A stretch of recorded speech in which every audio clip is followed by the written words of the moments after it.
ஓம் Sairam. Subscribe பண்ண அனைவருக்கும் நன்றி. நீங்கள் சப்ஸ்கிரைப் பண்ணதோடு இல்லாமல் கேட்கவும் ஆரம்பிச்சேன்னா நிறையா டிஃப்ரென்ஸ் தெரிய ஆரம்பிக்கும். வாங்கோ அத்தியாயம் 3 பார்க்கலாம். சாய்பாபாவின் அனுமதியும் வாக்குறுதியும். அடியாருக்கு இடப்பட்ட திருப்பணிகள். பாபாவின் நிகழ்ச்சிகள் வழிகாட்டும் விளக்குகள். அவரின் தாயன்பு. ரோஹிலாவின் கதை. பாபாவின் சுவையும் அமுதமுமான மொழிகள். முந்தைய அத்தியாயத்தில் விளக்கப்பட்டபடி சாயிபாபா தமது பூரண சம்மதத்தை தெரிவித்து கூறியதாவது: சட்சரிதம் எழுதுவதை பற்றி நான் உம்முடன் முழுமையாக சம்மதிக்கிறேன். நீர் உமது கடமையை செய்யும். சிறிதளவும் அஞ்சாதீர். என் மொழிகளில் நம்பிக்கை வையும். என்னுடைய லீலைகள் எழுதப்படுமானால் அறியாமை அகலும். அவைகள் கவனத்துடனும் பக்தியுடனும் கேட்கப்படுமானால் இவ்வுலக வாழ்க்கையின் உணர்வு தணிந்து பக்தி அன்பு ஆகியவற்றின் வலிமையான அலைகள் மேலெழும்பும். என்னுடைய லீலைகளின் ஆழத்தில் ஒருவன் முழுகுவானானால் அவன் ஞானம் என்னும் விலை மதிப்பில்லாத முத்துக்களை எடுப்பான். இதை கேட்டு இந்நூல் ஆசிரியர் மிக்க மகிழ்ச்சியடைந்தார். உடனே தன்னம்பிக்கை உடையவராயும் பயமற்றவராயும் ஆனார். இப்பணி வெற்றிகரமாக நிறைவேறியே தீர வேண்டும் என்றும் எண்ணினார். பிறகு ஷாமாவிடம்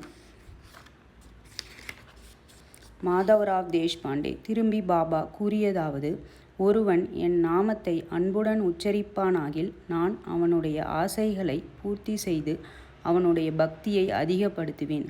என் வாழ்க்கையையும் செயல்களையும் ஊக்கமுடன் இசையாக பாடுவானாயின் அவனுக்கு முன்னும் பின்னும் எல்லா திக்குகளிலும் சூழ்ந்திருப்பேன். என்னிடம் உள்ளத்தையும் உயிரையும் ஒப்புவித்த அடியார்கள் இந்நிகழ்ச்சிகளை கேட்டதும் இயற்கையிலேயே மகிழ்வெழுதுவர். நம்பிக்கையுடன் என் லீலைகளை எவனாவது இசைப்பானாயின் அவனுக்கு எல்லையற்ற பேரின்பத்தை நல்கி என்றும் நிலைத்திருக்கும் திருப்தியை அளிப்பேன்.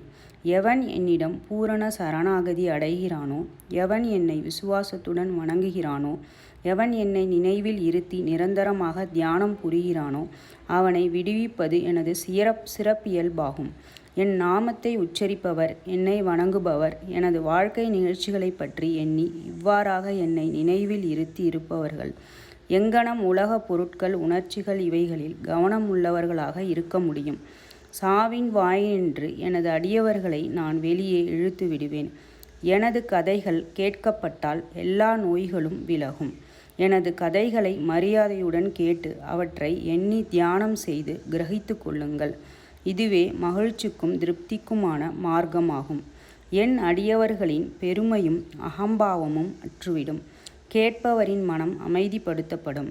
அன்றியும் அது இதயபூர்வமும் முழுமையுமான பக்தியாயிருப்பின் மனம் உச்ச உணர்ச்சியுடன் ஒன்றாகிவிடும்.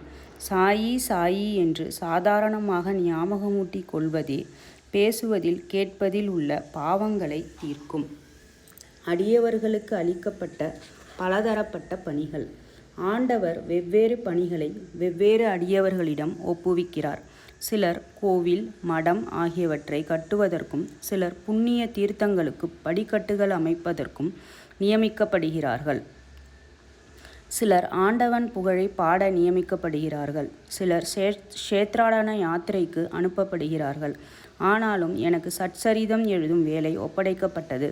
எல்லாம் சிறிது தெரிந்தும் ஒன்றும் முழுமையாக தெரியாதவனைப் போன்ற நான் இப்பணிக்கு கொஞ்சமும் தகுதியுடையவன் அல்லன். பின்னர் ஏன் அத்தகைய கடினமான வேலையை மேற்கொள்ள வேண்டும்?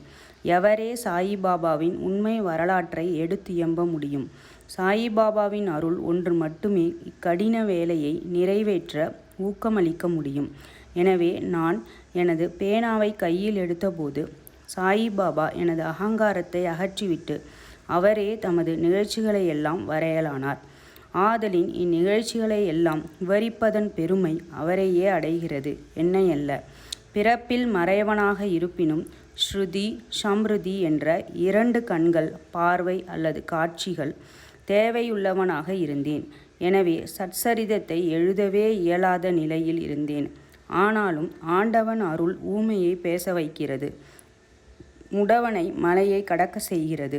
அவரின் விருப்பப்படி காரியங்களை செயற்படுத்தும் தந்திரத்தை அவர் ஒருவரே அறிவார்.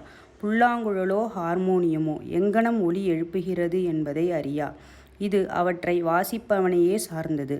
சந்திரகாந்தக்கள் கசிவதும் கடல் பொங்கி எழுவதும் சந்திரோதயம் காரணமாகவே. அவற்றின் தன்மையால் அல்ல.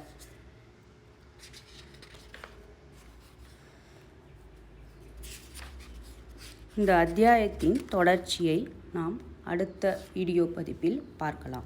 நன்றி.